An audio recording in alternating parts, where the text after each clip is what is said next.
ओबीसीचे जे काही नेते आहेत सध्या त्यांनी कृपा करून माझ्या नादी लागू नये.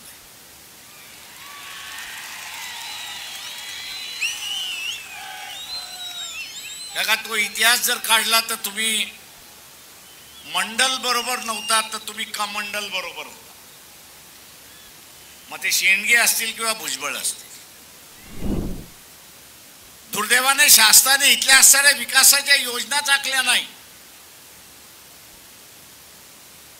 आणि म्हणून आपला विकास करून घ्यायचा असेल तर आरक्षण हा एकमेव मार्ग असाच झाला अशी असणारी परिस्थिती.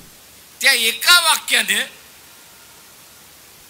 काँग्रेसचं येणारं सरकार गेलं 2009चं. ते एका वाक्याने काँग्रेसचं सरकार त्या ठिकाणी गेलं. जरांगे पाटलांना सुद्धा असणारा माझा तोच सल्ला आहे, जो सोनिया गांधींनी चूक केली कृपा करून तुम्ही चूक करू नका. सल्लागाराचं बिलकुल ऐकू नका. त्या आरक्षणावरनं असणारा वाद सुरुवात झालेला आहे. आरक्षणावरनं वाद सुरुवात झालेला आहे.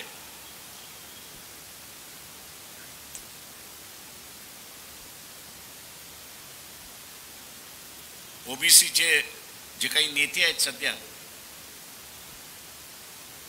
त्यांनी कृपा करून माझ्या नादी लागू नये.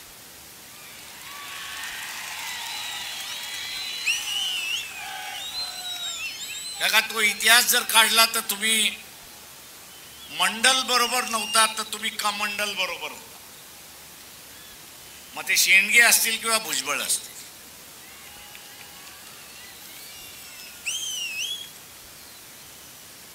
ओबीसीचं आरक्षण मिळवणारे आम्हीच आहोत, जनता दलाबरोबर आणि त्याच्या अगोदर जनता पार्टी बरोबर.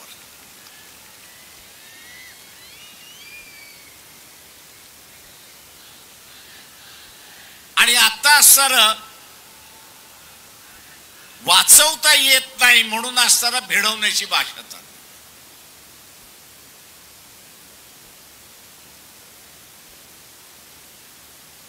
दुर्दैवाने इथल्या असणाऱ्या शासनाने विकासाच्या योजना आखल्याच नाही.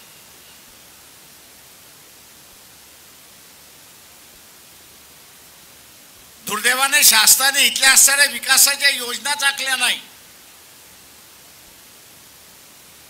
आणि म्हणून आपला विकास करून घ्यायचा असेल तर आरक्षण हा एकमेव मार्ग असाच झाला अशी असणारी परिस्थिती. आरक्षण हा काही विकास नाही तर आरक्षण हे प्रतिनिधित्व आहे. राजे महाराजांच्या कालावधीमध्ये ज्यांना आपण शूद्र म्हणतो, अतिशूद्र म्हणतो, जे ओबीसी आहेत, दलित आहेत, आदिवासी आहेत, अशांना दरबारामध्ये चोपदार होण्याचा सुद्धा अधिकार नव्हता. शिवाजी महाराजांचा काळखंड सोडला तर उरलेल्या ह्याच्यामध्ये नव्हताच. ऍडमिनिस्ट्रेशनची संबंध नव्हता. उद्याच्या असणाऱ्या लोकशाहीमध्ये, स्वतंत्र देशामध्ये ही लोक पुन्हा बाहेर राहू नये म्हणून यांचं प्रतिनिधी राहावं आणि म्हणून आरक्षण आलं अशी असणारी परिस्थिती.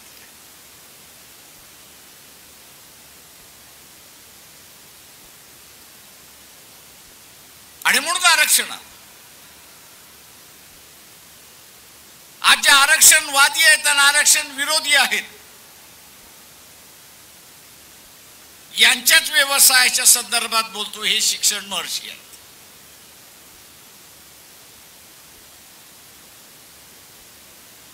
हे शिक्षण महर्षी आहेत, नाही असं नाही.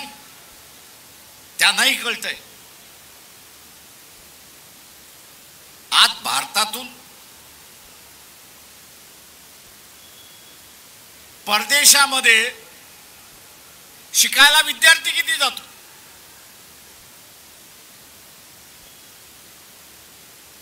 सगळ्यांनी असणारे अँड्रॉइड घरी जाऊन काढा आणि बघा 20 लाख विद्यार्थ्याच्या वरती हा शिकायला बाहेर जातो. 40 लाख एका विद्यार्थ्यावरती खर्च होत असेल तर किती निधी बाहेर जातो हे आपण लक्षात घ्या. हे जे स्वतःला शिक्षण सम्राट म्हणतात आहेत, आता असणारे ओबीसीचे किंवा मराठ्यांचे असणारे नेते म्हणतात आहेत, तेच पहिल्यांदा इथे असणारा विकासाचे विरोधक आहेत हे लक्षात घ्या. आपल्या संस्था चालल्या पाहिजेत.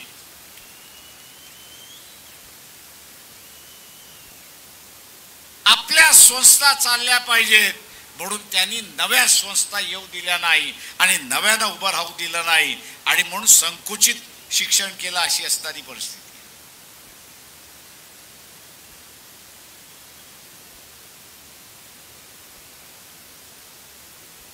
संकुचित शिक्षण केलं अशी असणारी परिस्थिती आहे की जिथे एम्प्लॉयमेंट निर्माण होऊ शकलं असतं. या देशाचा असणारा करोडो रुपयाचा असणारा निधी जो परदेशामध्ये जातोय तो थांबला असता आणि विकास झाला असता. या विकासाची चर्चाच त्या ठिकाणी झाली आणि ती जर कदाचित झाली असती, माझ्या माहितीप्रमाणे देशभरामध्ये नव्यानं 20 लाख नोकऱ्या निर्माण झाल्या असत्या अशी परिस्थिती आहे. पण दुर्दैवाने आपल्या संस्था चालाव्या, लोकांचं काही झालं तरी चालेल,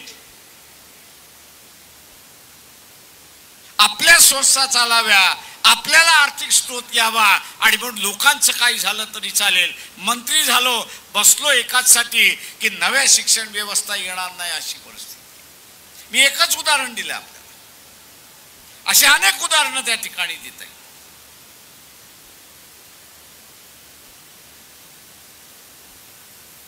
शेवटी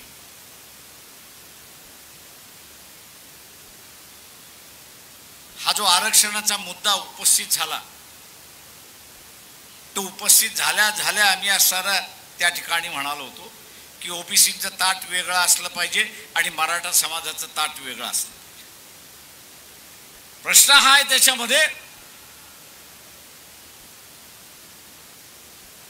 की काही प्रश्नांचा निकाल हा मंडल वेळेस निघाला होता. मी त्याच्यामध्ये जात नाही. तो 80 साली निघाला. आज आपण असणारा 223 मध्ये आहोत. 40 वर्ष होऊन गेले. 40 वर्षामधला असणारा परिस्थितीतला बदल झालाय, फरक झालेला आहे.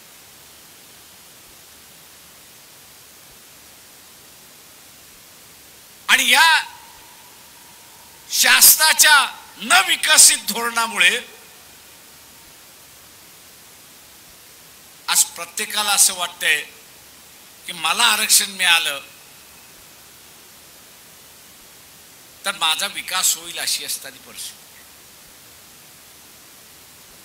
जे आरक्षणामार्फत शिक्षणामध्ये गेले, आरक्षणामार्फत नोकरीमध्ये गेले, त्यांची परिस्थिती बदलली आणि त्याच्यामुळे ते डेमॉन्स्ट्रेशनचा एक भाग आहे असं मी त्या ठिकाणी मानतो. पण आज त्याच्यावरच एक सामाजिक तणाव उभा राहिला. ओबीसी असं म्हणतोय की माझ्या ताटामध्ये मी कोणाला येऊ देणार नाही आणि मराठा समाज असं म्हणतोय की मला कुणबी डिक्लेअर केल्याशिवाय मला असणारं आरक्षण मिळणार. मी हे दुर्दैवी मानतोय. या ठिकाणी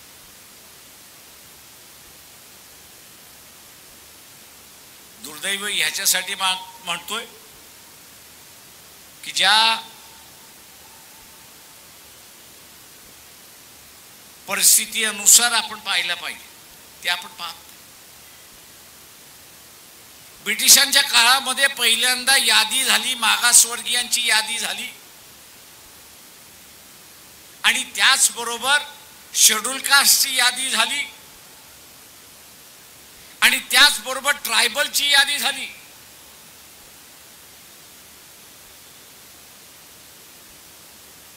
मद्रास राज्यामध्ये म्हणजे आज जे आपण तेलंगणा बघतोय, हैदराबाद बघतोय आणि तामिळनाडू म्हणतोय, हे पूर्वी एक राज्य होतं आणि त्याला मद्रास प्रॉव्हिन्स म्हणून म्हटलं जातं.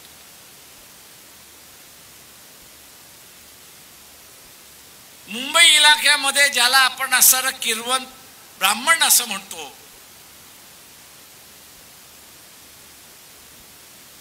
त्याच पद्धतीने असणारा किरवण ब्राह्मण तिथे मद्रास प्रॉव्हिन्स मध्ये होता. ब्रिटिशांच्या यादीमध्ये हा किरवण ब्राह्मण हा एससीच्या यादीमध्ये होता.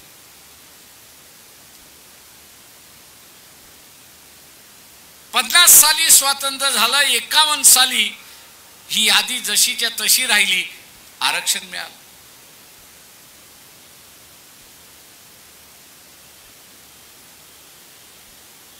सुप्रीम कोर्टामध्ये एक केस गेली, तिचं नाव दोरायस्वामी म्हणून आहे, आणि त्यांनी अशी भूमिका घेतली की हे सगळे ब्राह्मण आहेत, सवर्ण आहेत, आणि म्हणून यांना आरक्षण नाही. आणि तिथे पहिली घटना दुरुस्ती झाली, आणि त्या पहिल्या घटना दुरुस्ती बाबासाहेबांनी सुप्रीम कोर्टाला सडेतोडून उत्तर दिलं आणि सांगितलं की आरक्षण हे तुम्हाला कळलेलं नाही. आरक्षण हे असणारा उद्याच्या येणाऱ्या कालावधीमध्ये एक ऍडमिनिस्ट्रेटिव्ह वेपन म्हणून राहणार आहे. भारतामध्ये जसं जुळवणी होत राहील, भारतामध्ये जशा रीतीने परिवर्तन होत राहील,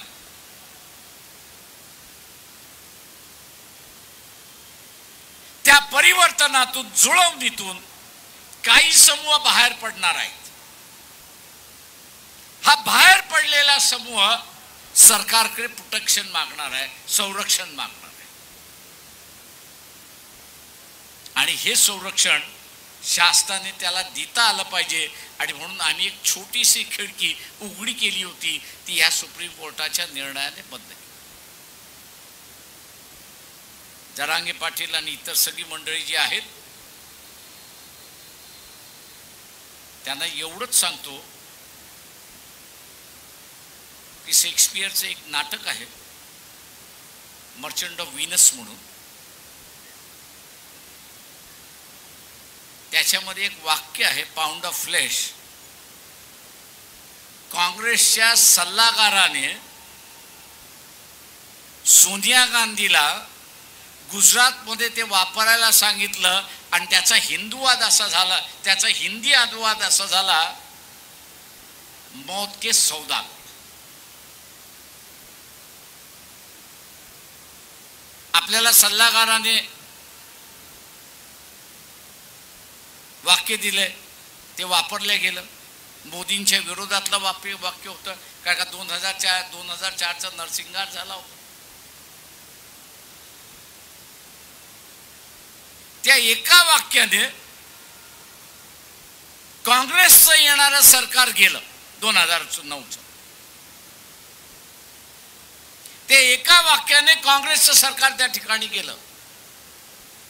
जरांगे पाटलांना सुद्धा असणारा माझा तोच सल्ला आहे, जो सोनिया गांधींनी चूक केली, कृपा करून तुम्ही चूक करू नका, सल्लागाराचं बिलकुल ऐकू नका. काका तुम्हाला सांगितलं सल्लागाराने तिथे असताना की बाबा घोडे पाठीमागे राहिले आणि गाढवं पुढे गेली. इथे कोण घोडे नाही, इथे कोण गाढवही नाही. या देशामध्ये माणसं आहेत.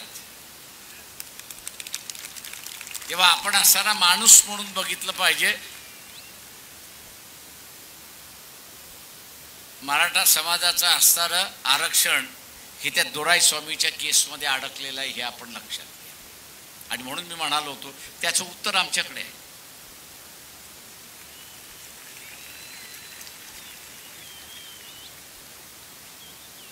याचं उत्तर आम्ही म्हटलं होतं आमच्याकडे, फक्त एवढंच म्हणालो होतो तुम्ही सत्ता आम्हाला द्या, आम्ही तर सुट्टा सोडू. पण आग्रह तुम्ही आता धरलात की मी त्याच्यामधला सगळं मांडू, ते इथे एक सोशल लढा जोरदार चाललेला आहे.